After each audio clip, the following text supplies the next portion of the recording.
What's good? It's your girl Azia, and you already know I'm in the town with AllHipHop.com.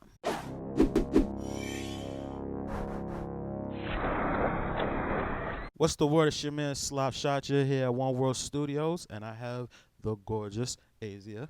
What's goody? What's good, Slops? How are you? I'm good, man. Learning about you today, right? Yes. Or learning about me, I should say. That's what we're gonna do now on camera. Yeah, I was talking I head off camera, That's but cool. no problem. So, people may know you from Hustle in Brooklyn. Correct, yes. Okay. Can you BET. tell? Yes, BET's on. Can you please explain to us what that experience is like? I want to know, like, what is a reality TV show like? Okay, cool. So, truthfully, it wasn't supposed to be set up like a reality show. It was a docu-series. Mm-hmm. So some people who might have a background in like TV or communications or something might know a docu-series is literally just like a one-off situation, like kind of like a tester to see what happens.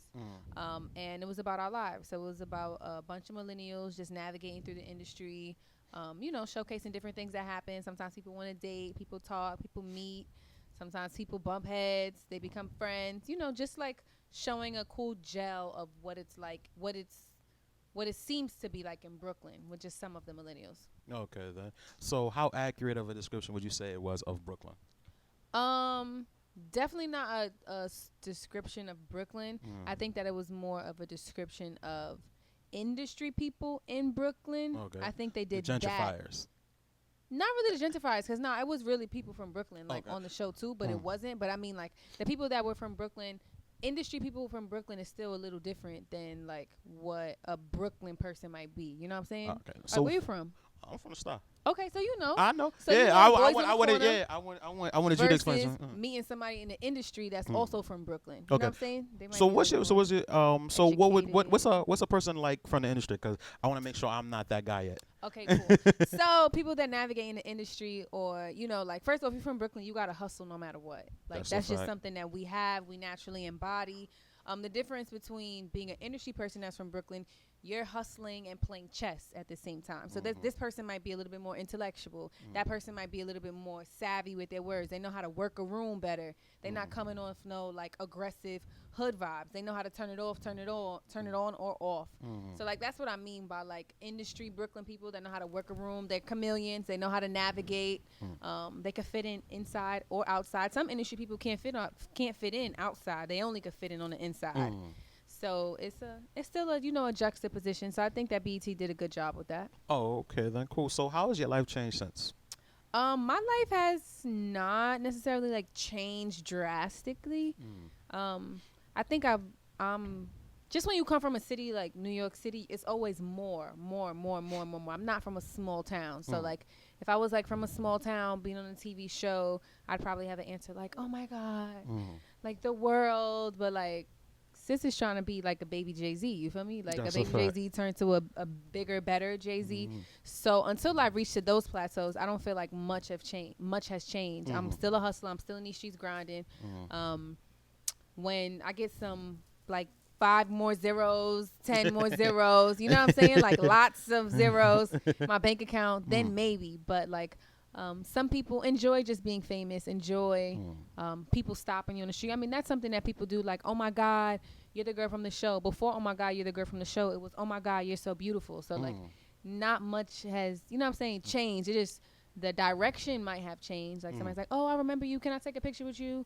But even before the show, people were like, oh my God, your outfit is so cute. Can I take a picture with you? Or, oh my God, your hair. Can I take a picture with you? So it's really the same thing, but it's just a different approach. All right. So can I take a picture? Yeah, I'm what's fucking- good? All right, then cool. All right, then so eat it up. Eat it That- up. that's You the- like ice cream? I enjoy Mr. Yes. Softy. You know, Okay. I think as I'm getting older, I'm getting more lactose, but I still Okay. sneak some. Okay, You know, okay. and them. Yes, I do. I do like ice cream. The video, kind of raunchy. Very raunchy. Exactly. Yeah. So I mean, like, what I've noticed, I think like the WAP video has, caused a lot of like controversy and stuff like that. But what you do in your video, I think, is also like women having more control, more agency over their bodies and stuff like that. Do you get like a negative response when you do sexy scenes like that or stuff like that? Nah, I don't ever really get negative responses when I do anything sexy. Maybe there's like one out the bunch. I am West Indian, so sexy is a part of our culture. That it is. Period. It's not a sexualized thing when you see somebody like whining or you see them in a carnival costume.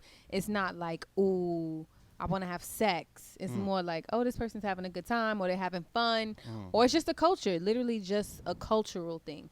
So my mom's a sexy woman. My grandparents were sexy people. Like, I'm in a family full of love yourself, be as you are, and just be true to you. So no, I don't really get any backlash for being sexy. I think there is a big difference though, versus someone trying to make you be sexy and you just being who you are. I think those are two different things. I also think that the children are interpreting things a little different, because I was watching some show on Netflix, which I'm not even gonna say because I just ain't going. I don't want to be a part of that. I was watching a show on Netflix, and it was about when you're in middle school and you're like figuring out your sexuality, like that's usually when that happens. And it made me think, like, dang, when I was little and I used to watch my mom get dressed, put her lipstick on, her sexy tights. I wanted to wear dress sexy too. I wanted to wear sexy clothes. I wanted to be like my mom. But now the representation of like what that sexy is, it's like whole shit. It's like a big. So what's the difference? Big so what's the difference. Line? What's the line? The line is wearing shorts or a skirt and sitting like this, or wearing shirts and a skirt and sitting like this. Okay. Those are two so the different Lil' things. Kim hardcore cover would be whole shit? Lil' Kim didn't even like that cover at first, because even she felt like, oh my God, this is a lot. But yeah, she knew that what she was doing was like some whole shit. That's a stripper pose, and strippers are selling literally sex. They're not selling sex appeal. They're literally like, I'm selling you a fantasy. And it started off in a tasteful place. Like what Lil' Kim was doing was raunchy too, but it's nowhere like 2020 done took it to a whole nother place. Like you got little girls that's like aspiring to be a stripper. Back in the day, it was no strippers that was aspiring to be strippers. That was a hustle. It was just like, you trying to become something else. This is a stepping stone. Now you see girls that literally want to be that's it. Like there is no stepping stone. That's what they want. So that's a big difference. Cool. So so do you think the music has an influence on it? I think the music absolutely has an influence on it. I think that we went from a place of speaking life into our people. And when I say our people, I mean people that look like us, because that's really where this came from. And of course it grew and evolved, and it grew into different cultures and different things. But like, we can be frank, it came from people that look like us. And we came from a place of talking about our struggle and how to get out our struggle, and how to motivate our people to get out our struggle, how to motivate our people to be better people, to fight, to be strong, to a place of demonizing ourselves, and specifically black women. Like it went from Queen Latifah's to girls being used as objects, only as objects. And it was this space and time where there weren't a lot of women at all. And if there were women, they were either who were getting like major attention, they were overly sexy, or they were just being used for a man's pleasure in a video. So now we're in a space where women are like, okay, this is what you want, this is what I'm gonna give you. But now women are specifically highlighting that the most. And I think that we just have so much more to offer as women, period. I think it's cool though. You know what I'm saying? Like, I'm not against it. I think that it's a space for everyone. There are women who only want to do that. Like sex has been selling since the beginning of time. Like, that's pussy always gonna sell. Yeah. But it doesn't mean that in the book. Yeah, but it doesn't mean that that is all that there is to offer. And I love the space that women are taking it back. Like, it's not like a man trying to sell a woman's pussy. It's a woman like, this is my shit, I'm doing what I want to do with it. It's here you go, or you can't have it. I love that part. And I just can't wait to see what it turns into and it evolves. I'm ready for that part, because it's a lot of it. It is a lot. I mean, because like I said, even back to like the YV, I think people like overemphasize that part of Cardi, and they don't emphasize the fact that she signs her own checks. She like, she literally handles all her own money. You understand what I'm saying? She does all. She makes sure that she calls all of her own shots. She owns everything about her. And I think that's not preached about her enough. You understand what I'm saying? We get caught up in the sexy, and I don't, that's But that's men, patriarchy and it's a man misogyny. thing. Men do that. Men do that to yeah. us, and I don't even think that that's what the issue is for real. Because I love Cardi. I think that she's cool. I think what she does is dope. I really think that it's the little kids that want to be like her is the part that makes it alarming. And then you have women who just don't have. Sexy is not something that you could make. It's either you have it or you don't have it. I feel like that. Oh, okay. I definitely feel like. Because I've seen some ugly women get some nice surgeries and then voila, we're here. No, facts. But what happens like when they start to talk or move? Are they still sexy or they just gotta shut up and stand still? Yeah. There you go. You so there's definitely some of you that. You can't really buy that. You feel what I'm saying? You could get surgery, but you still you. You know? That's a fact. Okay then. So you said you got another single coming out, right? Yes, okay. I'm done. Y'all won. What y'all? I'm done. Y'all won. Mm-hmm. Okay, then I haven't heard it yet. Yeah, so for a person, no, I have not heard that yet. So for a person that hasn't heard it, can you explain to them what "I'm done, y'all won" sound like? It sounds like you're fed up with something. Yes. So definitely a situation of being over something, over someone. Maybe you're dating a guy, maybe you're dating a girl, and there's a difference between dating. What's the word? I can't think of it. It starts with a C. Casually dating. You're casually dating multiple people, and there's a difference between wanting to be with one person and they're just either like lying about you, or they might have a girlfriend and like you just stuck on the side. I'm not a side girl. Like I gotta be the girl. You the main the one. girl only. I gotta be it. You know what I'm saying?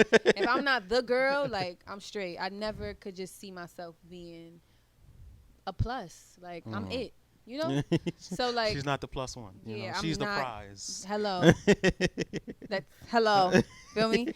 So the song is pretty much about that, like saying I'm done because this guy in particular or this girl in particular is trying to force this person to be on the side, and it's like I'm done. Y'all won. Like sis, you can have him. I'm straight.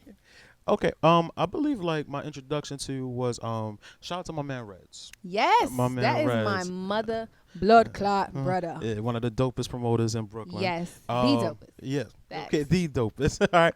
And he showed me one of your videos and I believe it was like real Voodo based. I forgot the name of it. Pull up on you. Pull up. Boom. All right. Cool. Yeah. All right. So pull up on you. And it's like you pretty much embracing your Haitian roots and stuff of that nature. Of course. Have to. Is that So that's the question. Is that important to you? Like a mixture of Haitian. Shout out to cameraman one day. Sakpa said he's definitely Haitian.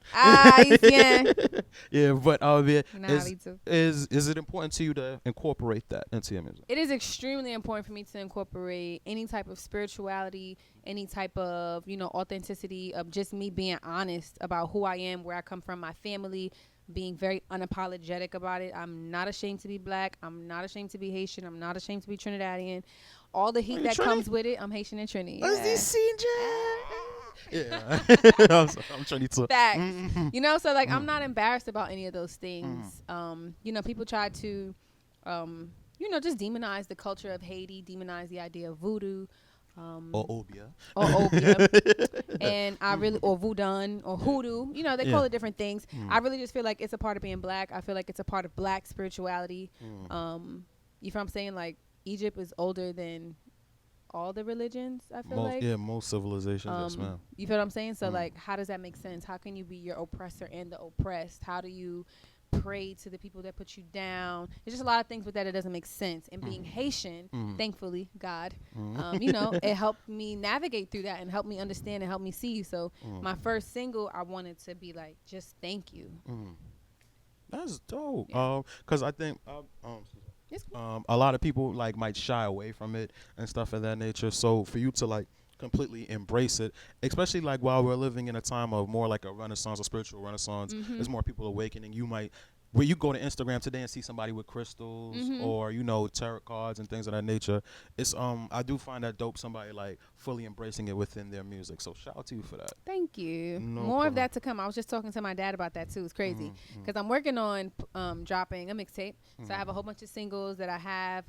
I overthink, a whole mood, by the way. A whole mood, exactly. I overthink like any creative on like what I'm gonna drop next, when I'm gonna drop it. So this is like the season of me, like, I'm just letting things go. Like, just gotta go with allow God to navigate me through and like see what happens.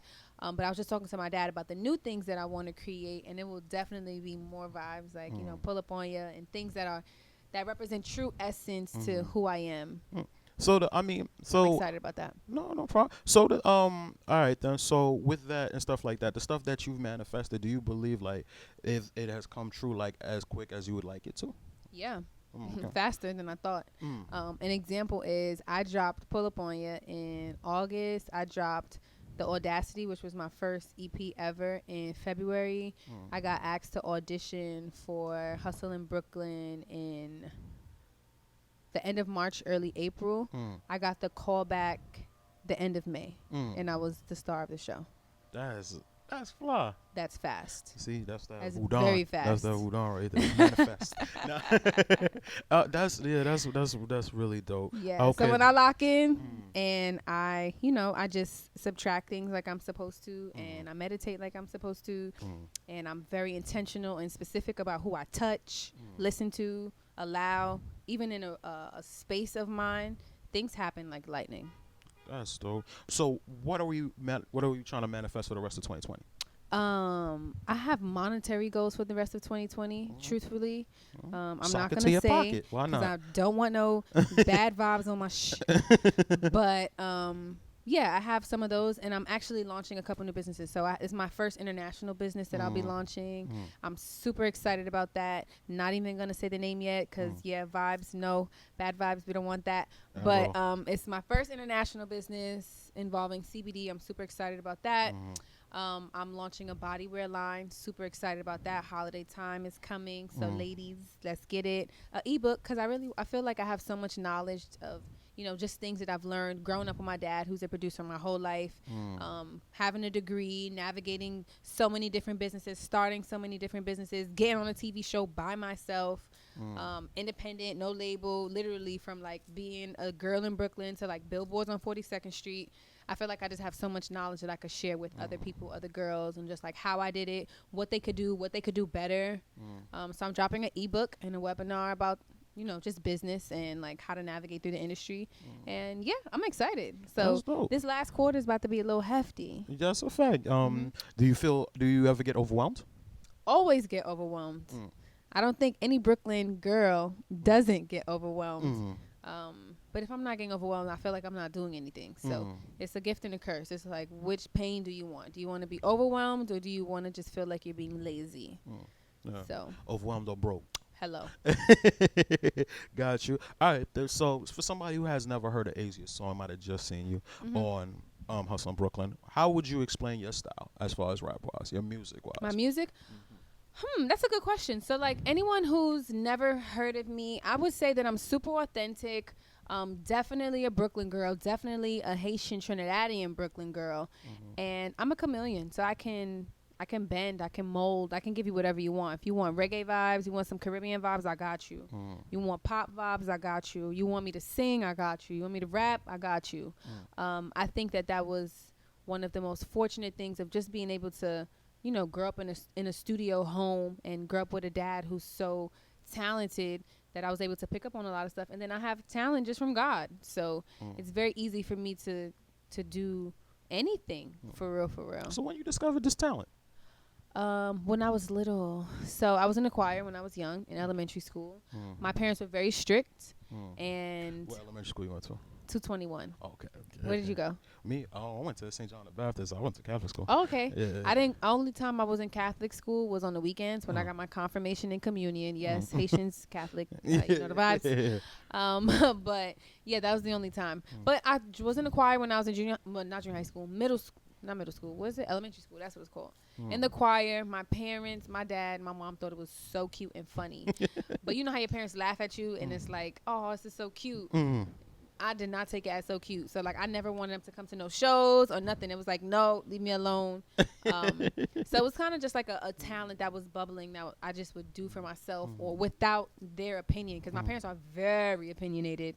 So I had to just, you know, come into my own, like, watch them from afar and watch, listen, learn. He likes you. Slops. Yeah, sloppy Joe earlier. No. I'm just kidding. I know, but he's attracted to me like I did. Go ahead. But nah, so for real young. I've been singing for a long time. I knew I could rap once I took this poetry class when I was in high school. I went to a bomb ass high school. What high school? The High School for Public Service in Wingate. Okay. So it was a lot of creative classes. And I had a poetry class. When I got to college, I took a lot of creative writing, and I just expanded. It was a slow grind, but it allowed me to just see. I didn't really start taking music seriously until Pull Up On Ya. That's when I like completely made a full-on commitment, like, okay, boom, I'm not doing nothing else. This is what I'm going to do. I quit everything else I was doing and only was doing music. Oh, that's dope. All right, so you say your father's a producer. Yep. What does he think about your music? My dad is my main producer, so he loves my music. Aha, that's fine. Yeah. So I work with my dad a lot. My dad actually produced Pull Up On Ya. Oh, okay. He produced almost everything on the Audacity. Eat It Up, he didn't do. A 16-year-old kid did that, 15 or 16. Kid from the Bronx who moved to Virginia. But my dad, this next song my dad produced, I'm Done, Y'all Won, produced by Farrah Black. Mi Padre. Yeah, no, he's dope. He's super dope. My dad's super talented. He's super supportive. Anything I want to do, he's down for. Okay, that's dope. All right, so unless it's whack, then he'll be like, "That's whack." That's no. But what I mean, like, so what's his face when the raunchy lyrics come in though? Yo, it's so funny. People dad ask that all the time. And the first song my dad ever wrote for me, the lyrics was, "You make my box go thump thump thump, thump thump thump, thump thump thump. You make my box go." So, drum roll, please. That's what he says about the launchy lyrics. Okay, so yeah, after that, it's pretty much after that, do what you want. That's a fact. Yeah. Okay, I got and you. He knows my spirit. And he knows me, so I'm very respectful. I have an extremely high morale, so like he's not worried like, oh, my daughter's a hoe or nothing like that. Your mom like, the same way? My mom is what? Is she the same way about your lyrics? Oh yeah, my mom is sexy down. Okay. She was coming to my school with like, listen, she was the crush. She'll be the one like, that's not raunchy enough. Like, you gotta talk crazy. So like, nah, they're cool. They're super cool, very supportive. Okay, I got you. And then my mom still gets shocked when she hear me cuss on the interviews. For real? Yeah. Nah, my parents is like, say something mean to me and you'll hear her curse before me. She'll be like, what the fuck you said? So like, no. They got you. Yeah. All right then. So what influence does Brooklyn as a borough have in your music? That's a good question too. You asked a lot of good questions. I try. What influence does Brooklyn have on my music? Brooklyn has its own sound right now. I don't have no drill music. I do want to drop, especially while I'm in this like little mixtape phase. Cause I wouldn't put no drill music on my album. I'm not that type of artist. I don't believe anyway. But I do want to like dibble and dabble on some drill stuff. Like I like doing remixes when I hear other styles of music that I like. And I think Brooklyn right now is definitely on this drill vibe. I think in terms of my flow, it's very clear. It's very polished. It's not like I don't slur or nothing like that. A lot of people from New York or Brooklyn per se, like when we rap, it's very, you hear us. You hear what we're saying. You feel what we're saying. I think that might be like the only influence in terms of Brooklyn style. Other than that, it's pretty international, like where I'm like getting things from. Oh, okay, that's dope. So we might get an Afrobeat song before the drill. You're definitely gonna get a whole lot of that. All right, I'm kind of here for that. All right, yeah, cool. So you spoke of a makeup line. Yes. Okay, then when is that dropping? So it's out. Okay. So my makeup line is called Brownies Couture. Brownish? Brownies. Yeah. Okay. Brownies.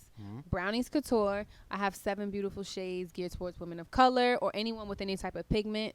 So I have 4 lip stains, 3 glosses, and they're really pretty. So they're nude colors, and they pretty much match anyone with a cool undertone. Not cool like in a cool undertone sense, but like a different undertone. So you probably don't know. I said, did it break? Oh. You probably don't know much about undertones in terms of makeup, but it's hard for women of color specifically to find different nudes because most of the nudes are for lighter or fairer skin women. So for white people. Yeah, for white people.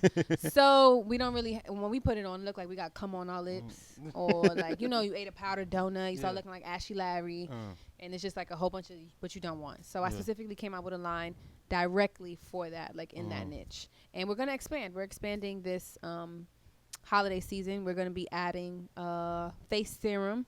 I have flawless skin. So I want to share the secrets, the vibes. So we're launching a we face in 4K, oil. so they gonna see it. Yeah, you know, she walks face, so believe me, I don't get chopped. Listen. Okay, got you. That's dope. I mean, cause I mean, while you say like I might not know much about tones and stuff like that, it's true. I don't necessarily wear makeup. I do hear a lot of women of color do complain about not enough makeup. Colors, yeah, and there's a lot of makeup artists. You know, women, black women now who are makeup artists. Yeah. So yeah, so that's actually dope. Salute to you for thinking of that. Thank you. No problem. Okay then. So as far as Azia, after the fourth quarter, what are we expecting from her in the future? What are the goals? Goals. You want big goals? You want me to spill my vibes out? I mean, nah, can we get some exclusives? Yeah. No, it's cool. After 2020, top of the year, I'm in between. I'll be honest. I'm in between releasing another mixtape, or if I want to do an EP. That's something I just have to feel out. I have to feel it out. I need to pray a little bit more. I need to What's the the gods difference to to talk you, to me. the EP and the mixtape vibe? A mixtape is more free.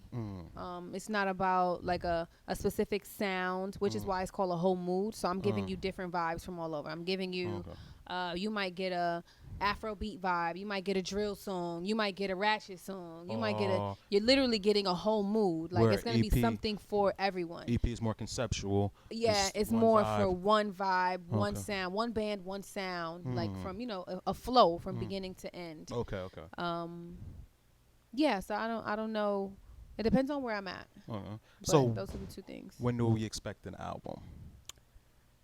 When is a demand for it? Okay, so that's what we're building. That's what we're building to. Okay. We're building towards a demand for an album. I'm in no rush to just be like, hey, I dropped my first album. I want my first album to be the album, debut. You feel what I'm saying? Like, think about Nipsey Hussle. He only dropped one album.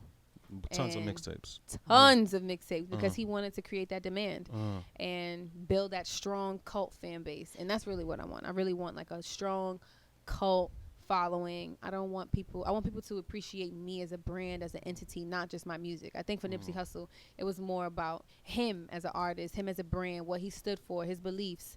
And that's really how he spoke through and navigated through his music. So that's my hopes of what I'm doing as I'm laying down brick by brick, one by one, that I'm getting people that are like, oh my God, I just love everything Azia does. I love Azia. Not really trying to, be a gimmick or be a joke. I really, really don't want to be taken as a joke. So how would you say the industry kind of received you, being that your first real major look was from reality or docuseries, as you put it, being that your first real look was TV, how do the industry receive you? Do you feel like they take your music seriously enough? I feel like that super made people take me seriously. Before then, I was bartending. I quit bartending months before I dropped the Pull Up On You, but that was one of the issues that I was having was because I'm this pretty girl, I'm a sexy girl. It's like, oh my gosh, she's so pretty. Oh my gosh, she's so sexy. I was doing music then too, but nobody was really taking my music serious. And I don't even think I was taking my music serious either. So it's not 100% their fault. But the moment that I made this shift, I got on the show, and I got on the show as an artist. I didn't get on the show as a mixxy girl or a model. I was on the show as myself. Hey, this is Azia. She's this bomb rapper singer from Brooklyn. She works with her pops. My life was what was on the show. So I think that it super solidified it. And everyone who knows me from the show knows that I do music. So they associate the show with my music. So I think that was a really good thing. Okay, I got you. So before I get you up out there, I need to know your top 5 dead or alive. Top 5 dead or alive. Top she had 5 this what? ready to go. Top 5 artists. Overall? I want overall because you keep telling me you're giving international flavor. Wow. So I want people to know that, you might have some range to you. So I do. Okay. So here we go. We got Sade. We have Burna Boy. I love Burna Boy. We have, Burna Boy now, but yeah, I like Burna Boy more than I like Fela Kuti. But I mean, he gets his style from Fela Kuti, so they the same. But Sade, Burna Boy, love Drake, love Travis Scott, love Travis Scott. The fifth one always is who would I say? Oh, Rihanna. I would say Rihanna. Oh, that's dope. That's dope. Yeah, see, so that was flavors right there, And you added Filet as the honorable mention. Yeah, I mean, that's where Burna Boy get his swag from, you know what I'm saying? So when I hear him, I just think of what a modern they feel I would sound like. Exactly. That, but those things just feel good. That was dope. I appreciate you. So before we get out of here, let people know how they can contact you and reach you and what you have coming soon. Okay, cool. So make sure y'all follow me on Instagram. That's azia.iam. Make sure you check out my website, iamazia.com. It's super fab. Shout out to Dinnerland for helping me out with that. I have my new song single coming out called I'm Done, Y'all Won. Make sure y'all look out for it. The video is crazy. It's lit. Make sure y'all still streaming Eat It Up. Make sure you still streaming the Audacity because it's still a vibe. Trust. Pull up on you. Check that out. He already told you. Super fire video. It's a vibe. That's a vibe too. Yeah, and then make sure y'all shopping Brownies Couture, of course, bcbashop.com, and just stay tuned. My website is the direct link to all of me, all the things that I have going on. So stay tuned, sign up for my e-list, get my newsletter weekly, and peace and love. All right, slap shot and you. So I'm just kidding. Over studio, we out, man.